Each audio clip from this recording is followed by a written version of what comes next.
Hi everyone, Gary Wagner here at 800 Biz Ninja Marketing and the Ninja Marketing Dojo. Today I have a special guest in my studio and we're going to talk about business law, what businesses need to know, and some ideas. And so my guest today is Todd Jarvis. Todd is the managing attorney at Strategic Legal Works. He specializes in business law and real estate law. Thank you, Gary. No, I'm actually happy to be here and excited to be here. Cool. Great. Glad to have you in my office. So tell me a little bit about your business. Give me a little bit about the history of your business and you. Tell me what we need to know. No, that's great. I'm happy to do that. I guess a little bit of background on me professionally. Before I went to law school and became an attorney, I worked in the software and tech industry. This leads up to a little bit of why I chose business law to get into and kind of why that became a passion of mine. In the software industry, I was there for about 10 years at a fairly large Fortune 500 tech company. I found myself quite regularly being put in charge of developing new departments, trying out new tactics and processes, and kind of building things and starting things. And that's where I kind of found that I had a passion for entrepreneurship. As I was also doing my undergrad at the time. Background there is I did my undergrad at Brigham Young University in bioinformatics. It's kind of the marriage of computer science, computer engineering, and molecular biology. So I have a really strong tech background. With that, I found that, hey, if I went to law school and became an attorney that worked with businesses, I could help and partner with many businesses and help them grow and get that entrepreneurial feel and that excitement by working with my clients. After undergrad, I came down here from Utah to the U of A, went to law school here. I spent a couple of years there. I think it was 3 years in law school. Great fun. I also, concurrently with my law degree, I did a genetics master's degree. Worked kind of on both sides of the brain there a little bit, but got both those done in the 3 years. And from there, I moved on and got hired on with a local firm here in Tucson and learned a lot, grew with them, worked with some really great people there. They helped me learn a lot, kind of coached me and mentored me, learn about business, learn about real estate planning, all those areas that I have a passion for. And I was able to work with many great clients. I worked with them for about 6 years until I started my own firm, Strategic Legal Works. Started that last October, so October of 2018. So I've been at it for, 10, 11 months now, and loving every minute of it. So again, get to run my own business and kind of do law the way I want to do it, taking all the great things I learned from the firm that I was at for 6 years and moving forward into what I think is the future of the legal industry, and also helping some awesome businesses here in the Tucson area and regionally in neighboring states in Mexico. So it's a little bit about me and my background, where I came from, and why I'm here. Cool. We've known each other for several years, and so I know your passion for helping businesses, and that's one of the reasons I invited you to be a guest, because similar to my passion is the same as, I love working with small businesses. There's so much that they need to know. Thanks for coming in. So tell me a little bit about what makes you different. What do you do different than most? What makes me different is a few things. As I've been working in the legal industry, I've seen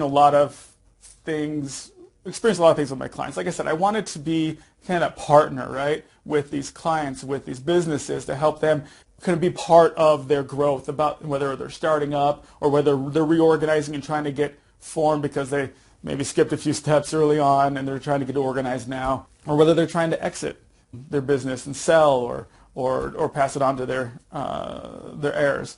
I wanted to be part of that process, and I found that sometimes I wasn't able to be. I think the legal industry, the lawyers have kind of commoditized themselves a bit. I think it goes back to a little bit about kind of trying to compete with some of the online services, but I think that a lot of business owners have come to the point of viewing an attorney as kind of a pile of documents, right? Hey, I'm hiring an employee, so I need an employment agreement. Go find an attorney, say, hey, I need an employment agreement for this person. I'm going to pay him $15 an hour. These are their job responsibilities. The attorney's okay. This is my hourly rate. Draft up the employment agreement, hand it over, and relationship ends. That's not really partnering with the business owner. That's not developing an understanding of their business. Where have they been? Where are they going? What's their hopes and dreams for their business? To draft documents in a vacuum, I guess is one way to say it. I don't think that's the best way to serve clients. But I think that's just the state of the legal industry right now, and I think that kind of needs to change. So some things I've done to change that is, and to help my clients understand that I don't want to just be a pile of documents for them, and that those agreements, or maybe we set up a business entity for them. They've been working as a sole proprietorship. They come to me and say, hey, I need an LLC. Well, let's dig in and see, is the LLC right for them? What are they trying to get to? What are they trying to accomplish? Where are they at with clients? How do they interact with clients? What kind of team are they building? And then we kind of we use agreements, we use contracts, we use the business entity. Those are the tools that we put in place to get them to where they're trying to go. So it's a lot more outcome oriented. When I quote somebody after I've met with them and say, okay, this is the outcome we're looking for. We want to get you to the point to where, if it's a startup, a lot of times that outcome is, hey, let's get to the point to where you're ready to engage clients. So that's what they're hiring me for. They're hiring me to help them get to the point that they can engage clients. With that, we counsel, I advise them, we put in place the tools that are appropriate for their industry and their business and their goals that will help them get there. Maybe there's employment agreements in there. Maybe it's an S Corp. We set up a corporation. Maybe we're setting up a nonprofit corporation. Maybe we're forming the entity here in Arizona, or maybe we're setting it up in Delaware because of their goals and kind of where they're going. So I guess a little different is I want to be that trusted advisor. I want to put the counselor back in counselor at law. I want them to come to me with their questions so that we can move forward that way and help them scope out an outcome and get them there, and then beyond, right? And then we kind of, well, what's the next goal? Where do we need to get to next? I love the counselor aspect, putting counselor back in the counselor at law, because that's really what a good business person should be. In my case, it's, again, a similar situation. I try to be a trusted advisor, and it's hard to do that when you're just trying to run through and, okay, here's your website, here's your documents, here's your agreement, go on, because I got somebody else waiting in the outside. You mentioned the do-it-yourself type of approach nowadays, where everything in the internet society now is do-it-yourself.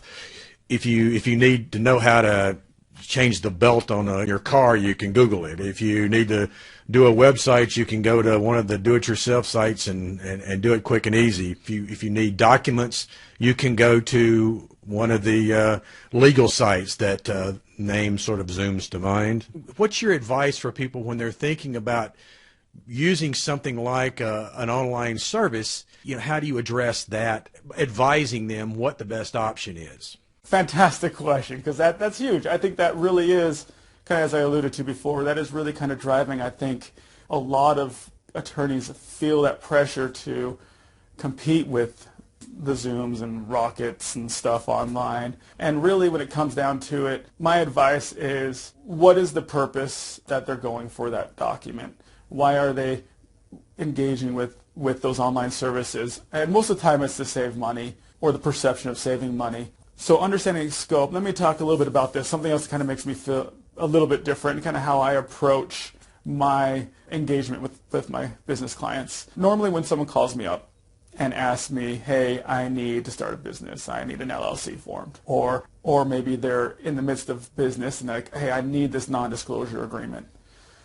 What I'll do is I'll kind of describe to them and say, hey, all right, that's good. Those are the right steps. Sounds like you want to do this correctly. So let's go ahead and let's take the time to really know each other. I don't really do initial consultations. I don't do meet and greets, right?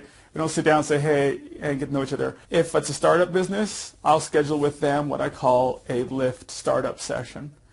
If they're an ongoing business, I'll set up what I call a Lift business Lift audit. I'm going to tell a little bit about what Lift means, I guess, first. So Lift is an acronym I use. And basically what I'm trying to get at in this meeting is I want to help them visualize what a sure foundation for their business would look like. I want to visit their legal foundation, entities, business agreements with their vendors, things like that. I want to visit their insurance foundation, what kind of insurance do they have in place, both personally and and professionally in their business. I want to find out financially, what's their financial foundation look like? How are they funding their business? How are they engaging clients? How is the business receiving income and obtaining income? Also, the T in lift is the tax foundation. Let's make sure we got the right tax plans in place. Prior to the meeting, I send them a packet, and I encourage them to fill out that packet. Now, the reason why I do this is because I want to be able to counsel them in the scope of where they're going. This meeting we're going to have, this first initial meeting we're going to have, they're going to walk away knowing their next steps. They're going to have answers to their questions. They're going to not just get to know me and see whether they want to hire me or not. They're going to kind of know what we're going to find issues in their foundations, right?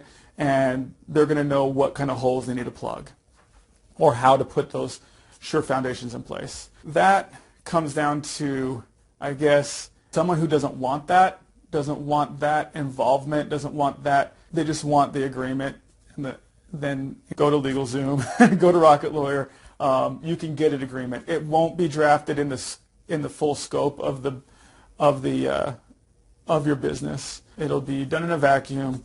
It probably might be cheaper, might not be cheaper than it would have been to have me do it or another attorney do it. But really what it comes down to is I'm not being paid for a document drafting. I'm not drafting a document.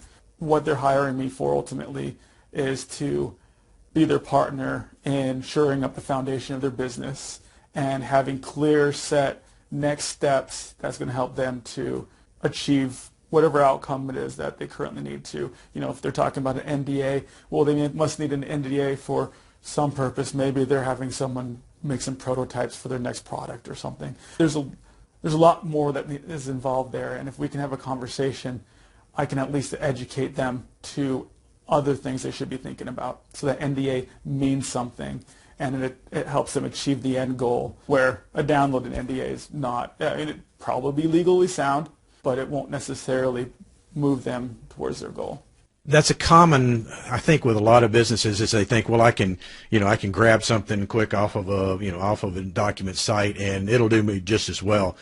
But with this society, you think a partnership, when you form a partnership or you get into business and you think everything's going to be fine, everybody I'm working with, we have a great synergy, but I'm sure, as you know as well as I do, that can change at any point, and there can always be situations. So, having that protection that a business needs is critical, because either at the start, as you wrap up the business, as the business transitions from a partnership or grows, or all the different things that happen. So when you're advising people about protecting their business interests, what should they be thinking about? What should they be looking for from down the roadways? That's a lot of what attorneys do and what I do, and that's one thing we can definitely offer beyond the scope of a document. Because I always tell people, when they ask, well, what kind of lawyer are you? I'm like, well, I work in primarily business planning and estate planning, and most of my estate planning is just there because I help my business clients with their succession planning and such. When you look at a business, and it's starting up a business or they're moving through a business, I say I work in the happy side of law, right? We're not in a fight. People are building things, we're growing things, we're excited about entering this new business and making money and impacting the world, doing good for other people. When we sit down and talk, I by no means am I there to quelch that, right? But I see a lot of what my duty is to them as their advisor is to help them address and face the big what ifs. Identify the big what ifs. What if one of the partners wants out? What if one of the partners isn't doing what they promised they do and you need to push them out? What are you going to do when one of you passes away? What's going to happen when one of your employees sues you for whatever incident they bring against you? So I kind of see it as my job to foresee and kind of help them understand what those possible what ifs are, and to put a plan in place so that when it comes up, you've already made the decision. You as partners have already decided if one of you wants to move on with your life outside the business, or if there's a fight and you can't overcome it, you've already made the decision, and that decision is already in writing, and you can just point to the document. Hey, here's our operating agreement. We decided this is how one of us can get out. Let's just follow the steps and move on. So it's making those decisions ahead of time. It's having the right insurance in place. Business entities are awesome for limiting your liability, right? I mean, it's in the name of LLC, limited liability company. That's its purpose. That's kind of what it's there for, is to separate your buckets, your personal bucket, your business bucket. Let's keep them separate. Let's put a shield between them so they can't reach into each other, right? Creditors from each other can't reach in and affect the others. What needs to happen there a lot of times is make sure that those buckets stay separate. Some advice on how to maintain that. It goes back to, I guess, the LegalZoom thing. You set up an entity with LegalZoom or another on, right? Do it yourself. Maybe just go straight to the Corporation Commission and file. Well, there's steps you need to have in place to maintain that entity, and a lot of times through your own actions, you basically make that entity useless, right? You've pierced the veil, as they call it, or allowed it to be pierced. So having an advisor, an attorney, can help you make sure that you are maintaining the entity correctly. Obviously, there's always going to be risk in business. We don't fill all the holes. We just uncover the holes, and we decide which ones we're going to navigate, how we're going to navigate them, and then move forward. But I mean, there's always the risk, and that's part of the fun, right? Yeah, exactly. Nobody goes into business thinking that they're going to have problems. We go into business because we're passionate about something. We have an idea we think is going to be an awesome idea, an awesome product, an awesome service. We're really good at it, and we don't think we're going to ever have any problems. So having that protection is absolutely important to do, and people don't understand that. Even to the point of, and correct me if I'm wrong, but so if I went down and let's say I just formed myself as an LLC, did all the paperwork at the Corporation Commission that I needed to do, but aren't there requirements other than filling out the tax form? But aren't there other specific requirements that you have to meet to remain an LLC? Great points and great questions. If you look at, maybe we talk a little bit about LLCs, corporations, right? Corporations are very structured. There are very specific and detailed steps you need to take to maintain a corporation, and that's why the plus side is that you have great liability protection and great legal support if you maintain your corporation. The LLC is a little more loosey-goosey. The LLC in Arizona doesn't require like an annual report like a corporation does. However, if you talk to any attorney and if you work with me, you'll know that I encourage and almost tell you that it's required. I believe it really is required to make sure you're keeping proper minutes and you're also keeping your finances. You have to keep your finances separate. There are steps you have to take, otherwise the LLC will not do any good, especially if it's a single member LLC or just spouses, right? If you're the only owner or member of an LLC, then proving to the court, if you get into an argument and get into a dispute with a creditor, proving to the court that your LLC should be treated as a separate entity from all your personal bucket, right? Your personal belongings, personal assets, your personal life, that there should be separation there. The burden's there. You have to be able to show you're going to be a whole lot better off if you can take company record book to court and demonstrate to the judge, hey, look, I've kept all these minutes. All my finances are separate. I've never commingled finances. Everything, all my money that's gone into the business has either been recorded as a financial investment, purchasing for equity and interest as capital investment, or it has been a loan, and I've paid back the loan at some standard imputed interest rate. You're going to be a whole lot better off. You're going to be able to be a lot more successful in convincing a judge or a jury that this business entity is separate from myself or yourself. Because there's a lot of states, but to be honest, there's a movement. Some states don't recognize a single member LLC as a separate entity. You're just a sole proprietorship as far as the law is concerned. Arizona's not there yet, but I still argue the burden's there, and especially with how global and national business is becoming. Yes, you want to make sure you are fulfilling those steps. Otherwise, you may not have the protection you want. And we can just sit down and talk and discuss what things you should be doing to make sure that you've took the time to put that LLC together. Let's make sure it does what you hope it to do. In addition to the structure of the business and the way it's structured or what type of entity to create, what are some other common mistakes that business people make that you see that you would like to have them understand better? The role of contracts and agreements. A lot of people view them as annoying, right? Like, I just want to do business. Don't let these things get in the way of me engaging a client. But a lot of people are afraid if they present a client with 1-page, 3-page sales agreement or contract for work agreement, that the client's going to be offended or that it's going to discourage them hiring you. I almost argue the opposite here. I think that having a good agreement in place shows your client that you are serious about business, and that I think it garners respect from your client. The reason why that is it's because business is all about relationships.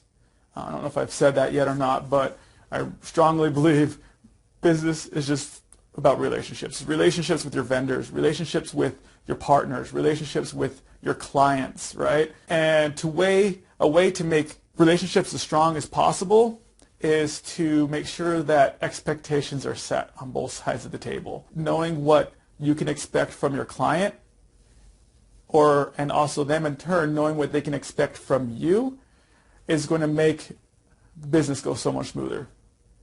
So a contract, one that's drafted reasonably, is going to protect your client as much as it's going to protect you. And it's going to establish that relationship, and it's going to make your relationship more successful. They'll know what you're going to do for them and what they can expect from you, and vice versa. And it covers those what ifs. When am I going to build? How much am I going to get billed? When do we know the project's done? Just those subtle expectations that a lot of times people just want to go in and the client's like, hey, yeah, I'll hire you. Let's get this project done. They give you money and you start working on it, and no one's really exactly clear on, when it comes down to it, when this thing's going to be done and when they have to give you more money, etc. Right? And it goes with your vendors. It goes with your partners.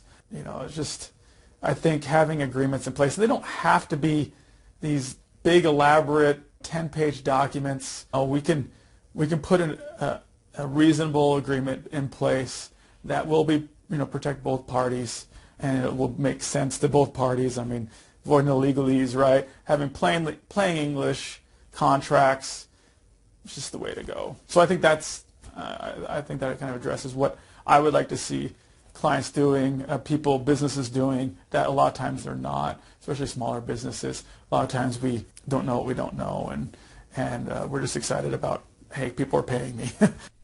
So with that being said, and the common mistakes people make, if you were to give a business owner a checklist of things that they should have when you're starting business, what are some of the things that you should have in place before you get rolling in your business? Fantastic question. And basically what I'll do is I'll just kind of tell you a little bit about what's kind of, like I said, when I meet with the client who's starting a business, I do that lift startup session, and then I'll present to them. I have kind of 3 general packages, right, that we tailor to specifically to the current business needs. So I'll just kind of talk a little bit about what tools we'd use to get most businesses ready to engage clients. So things we're going to do is we're going to get in place the correct business entity. Are we going in the correct location? Are we doing an Arizona LLC, an Arizona corporation? Are we doing a partnership or limited liability partnership or something, or a professional limited liability company? So there's all these different choices. So we're going to discuss, and we might even pull in their CPA, figure out what's the best entity for them and what location, where are we setting this up.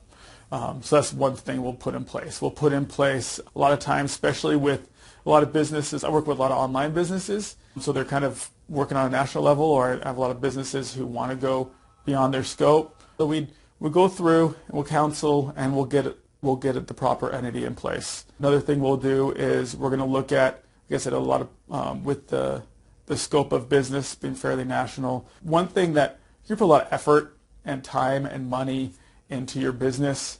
So protecting it is important.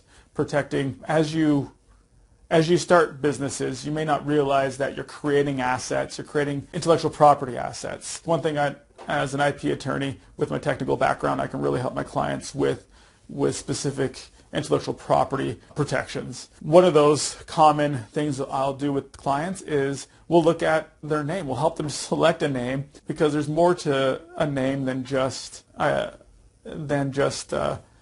something you think is fun and neat, right? We'll search the name out. We'll make sure that it's trademarkable, and I'll encourage my clients, and most times I'll include in my fees the registration, federal registration of their name, and that will give them put the whole nation on notice that someone in whatever the particular industry is using this trademark, this name, so no one else can use it, and they can stop everybody else from using it in their industry. Different things going into that analysis of how strong is the name, as far as how enforceable is a trademark going to be, trademark claim going to be. So we counsel with them and help them figure out a name they love and a name that's going to support them before they put all this time and effort into building goodwill around that name. Let's make sure that they can keep that name and it'll serve their purposes down the line. We'll also look at putting in some standard agreements. If they're leasing space, we're going to look at their commercial leasing. We're going to negotiate the commercial lease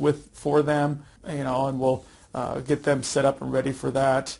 Some other things we'll get in place are, if they have maybe an employee they're bringing on, we can put an employment agreement in place, or if they have a partner, we can put an operating agreement in place with their partner. So those are some of the things that we'll address up front. As business owners, there's no owner's manual that comes with running a business, so we kind of have to operate by the seat of our pants. And I'm sure I made plenty of mistakes when I started my business, and still do probably, but having somebody that gives you the advice that understands the whole big picture is important. But I guess one of the reasons that we have that people are hesitant to go contact an attorney to guide them in this particular process is the fact that maybe they're afraid of the cost. So how do you address the issues of cost and for legal services?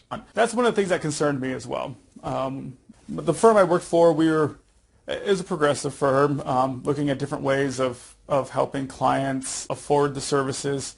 And so I got some of the ideas from what we were cultivating there. But one thing I've taken to the extreme in my firm is I've dropped the billable hour. I don't bill hourly for anything, for any of my services. I found that when I was billing hourly, that was one of the deterrents from my clients to let me be their advisor, right? They didn't want to sit down for an hour and a half and hash out a strategic plan, right? They were looking, the watch is clicking, right? They didn't call me, they wouldn't email me as readily because they were afraid to ask questions. Email is going to cost them $60, or phone call is going to cost them $100. They didn't have a surety of cost. They didn't know, okay, if I hire him to do this agreement or to put this business together for me, in the end, how much is it really going to cost? Yeah, he's asking for X amount up front, but it could always go over that depending on how much time I take. That's why I got rid of that. Anytime I work with someone, like I said, we do a lift startup session. At the end of the session, they'll know what kind of steps they need to take to get their business put together and ready to engage clients. And I will tell them up front, it's going to cost this much money because these are the things we need to put in place. This is the time, and no matter what happens, we're going to get you to this outcome with these tools in place for this amount of money. I'll quote them a price, and that's the fee. And I'll work with them. I'll do whatever phone calls need to be done. We'll meet. We'll talk. We'll pass agreements back and forth, narrow them down, get them to where they want. That is how I've come to address it. Now, I'm not saying it's completely cheap and that it's going to be cheaper than paying someone hourly. Most of the cases it will be. But what I'm saying is, if it's a family I'm working for in an estate plan, or if it's a small business I'm working for that's just starting up, most small business owners, especially startups, don't have a lot of capital to work with, right? I understand that, and that's okay. What they can get, and they will have from me, is a surety of cost. They know how much they need a budget for us to get this work done, and we'll get it done. We'll get it done, and It'll be a reasonable fee for both of us. And again, they're not paying for the documents. They're paying for the advice. They're paying for the partnership. Someone has experience with businesses, someone who can help them, and it's going to help them pass more than just getting those agreements in place. We'll talk about, how many clients, we'll talk in their financial foundation. We're going to talk about, how many clients do they need to engage every month to get what they need? How much money do they need to survive? How much of the money do they want? Well, what does that mean? How many clients per month do they need to engage at what average fee in order to obtain that? And then what kind of plans can they put in place and things can they put in place to make sure that happens? I like that approach. That, in fact, when we started my company in 2000, or actually 99, that's the way we actually structured it. I have never said I work on an hourly basis. Everything I do is by the job. So when I go in, it's the client knows exactly how much the website design is going to be before they ever start. And if it takes me longer, oh well. If it takes me shorter than I anticipate, okay. But that is reassuring to know that you have that on the front end, they know exactly what to expect. So I think I love that approach. You mentioned a little bit about financial planning. What are some mistakes people are making, or what do you wish people knew about creating that financial plan for their life? All of us we're all in business to make money, right? That's why we're doing it. I know most of us are in an industry that we have a passion about. If we're starting a business, it's because it's something that we care about. We have a message that we want to bring to someone. We have a tool or a good or a service that could better someone's life, right? Make them happier. Maybe it's just, entertainment, which is awesome. Maybe it's something to make them more efficient at their own job. But it's something that can benefit someone, or we believe can benefit someone. But ultimately, we're doing it because we want to make money and be able to support our families or ourselves or loved ones or whatever it is. Money's there. Really getting an understanding of what that means, really sitting down. Not enough business owners understand their financial situation. One, they don't understand how much they need to survive. How much do they need to keep the business afloat? How much do they need to support whoever it is they're supporting, whether it's themselves and their hobbies, or it's a family and all of their hobbies. A lot of people don't understand what is that baseline? What do I need to survive? And then beyond that, what do I need to be of service? So what do I need to be able to be meeting my clients' needs above and beyond my own needs? And then you should really know what is the number that you need in order to have what you want, because that's really what we want, right? We don't want to just survive. We don't want to just be of service. We ultimately want to be in a position where we have what we want. I'm not saying it has to be extravagant, but we all want to be comfortable. And I believe that a lot of people don't know those numbers. So helping people figure those numbers out really helps them get a vision for their business. From there, we can work backwards. A lot of people get into business, and for instance, my wife and I own a gym, right? A lot of people get into the business of the fitness business, and this goes for all industries really. They're like, well, how much should I charge? Well, let's look. This guy over here is charging this much. This guy's charging this much. This guy's charging this much. Okay, let's just kind of average that, and that's what we should charge because that's what everybody else is charging.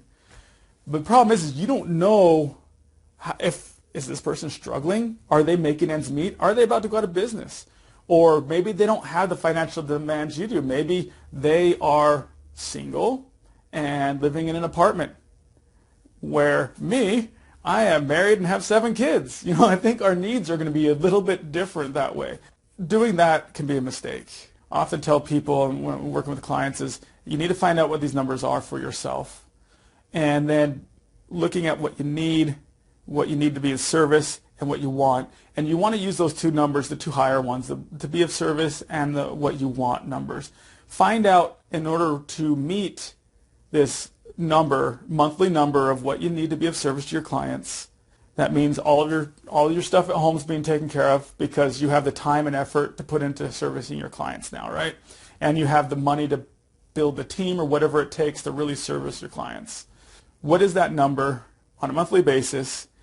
And then from there, how do you break that number down into, hey, I need X amount of clients per month, at X amount of average fee. That is the number that you need to start with, and that is how you should determine your fees for your business. That's a really good starting place. That's one of the, I think, the basic things every business owner needs to make sure they're doing. One thing this does too is I've worked with businesses where they've found these numbers and it's just not going to work. And it's better to find that out now in the planning phase, that this business, you either isn't going to work and you find something else, or you need to add some services. So I always tell people, another truth I believe at least is a truth when it comes to finances of a business, is you kind of have two places you can be to be competitive. Okay? You're either price-wise, cost-wise, you're either going to have your fees down here, you're going to be the cheapest guy, and you're going to bring in the volume, right? Now, if you're at that fee level, you're going to have to make sure you're the lowest, right? Or you're going to be at the top, be the most expensive, and deliver value to the hilt so that you're worth that, okay? Anywhere in between, it's pretty much where businesses go to die, right? You're not going to be able to compete. If you can't compete with the lowest rate, people in here are going to lose business to this guy down here, or they're going to lose business to the guy up here who's offering the value. Those are some things to do. Figure out those numbers. Figure out if it's going to work out, if you're going to be able to get enough clients. Or, I didn't say it doesn't mean you can't go into business. It just means maybe you need to find somewhere to add value to where it brings the value up to where you can charge the amount you need to make your ends meet, make those numbers work. And then also working with a bookkeeper and CPA to keep track of your finances. Understand your financial reports. I work a lot with businesses to make sure they understand they're using their financial reports to project forward, not just look in the rearview mirror. Driving, looking in the rearview mirror doesn't work. It doesn't work with your business either. You can't look at, what happened in the past. You can't use that to drive forward with. So make sure you know how to use your financial reports and you're looking at them on a weekly basis, at least monthly basis, to project forward what you need to do to get those numbers up to what you decided you needed. So true. In a previous life, traveled for a management consulting company, and I would go out and do an analysis of a business, and I never will forget. I did an analysis of a little manufacturing business in Amarillo, Texas, that made filters for water systems, and it was just basically a rope spun on a spool. And so I spent a day or so poking around and looking at their books and their numbers, and I came up with how much the spool cost and how much the rope cost and how much the time. And so I'm sitting down with the plant manager and the production manager, and I said, okay, so how much rope do you use, how much component? And I quickly added it up, and I said, okay, so how much do you sell this for? And well, they said, well, our competition sells this filter for $1.45 a piece or some number like that. And I said, so what do you sell it for? Well, we have to sell it for that. And I said, but your costs are $1.75 as opposed to $1.40 something. But we can't sell it any lower. But you can't lose money. But we can't sell it. And we argued back and forth for a few minutes, and I finally leaned over the desk and slapped the desk and held my hand out and said, hand me the keys, you're out of business. And the guy stopped for a minute and he thought, and he went, you're right. People don't understand. We've got to match competition, but you can't always match the competition. You've got to do what works for you and make so that you're profitable, because you're just doing more at less money and they're not going to help any. Anything else we left out that you would like to add? I think just go into business knowing that you don't need to do it by yourself. All right? Surround yourself with people who are, in complementary businesses. Get out, network. Also, build your team. Get your attorney in place. Get your CPA in place. Get your bookkeeper in place. Get your insurance agent in place. Have them talking, working with each other, working for you to help you be successful. Being in business is awesome, and we're all trying to do our best as business owners. There's going to be rough times. Unfortunately, a lot of consumers out there don't realize how hard it can be, and that really all the small business owners I've worked with and met, for the most part, are really just trying to do their best to really serve the community, really serve the people that they work for and work with. And just support each other, support local businesses just like you'd want them to support you. And let's just let's conquer this thing together. Thanks, Todd. Tell people real quick what's the best way to get in touch with you? You can get a hold of me a couple different ways. You can call me. My number is 520-333-7543. You can email me at todd@strategiclegalworks.com. We're on Facebook, Instagram, and LinkedIn. Reach out to me there, and happy to talk, happy to sit down and see what the future holds for you and your business, and see if I can be a part of it. Thanks, Todd. I appreciate your time coming in with great information, great resources for businesses to understand what they need to do and how really having an attorney should be an integral part of their team. So thanks again for coming in. Appreciate you taking the time. For 800 Biz Ninja Marketing and the Ninja Marketing Dojo, we're here to help. If you ever need information and training on social media, that's one of the things we love to do. We love speaking opportunities where we can teach groups how to create an effective and efficient digital marketing presence. And our Ninja Marketing Dojo is just rolling out now, and it has tons of information on anything you need to know about the digital marketing side of things, whether it be Instagram, Facebook, whether it be blogs or videos. All those aspects are there to train you in a community setting. So check out the ninjamarketingdojo.com for more information. And thank you for watching. We will see you on the next video.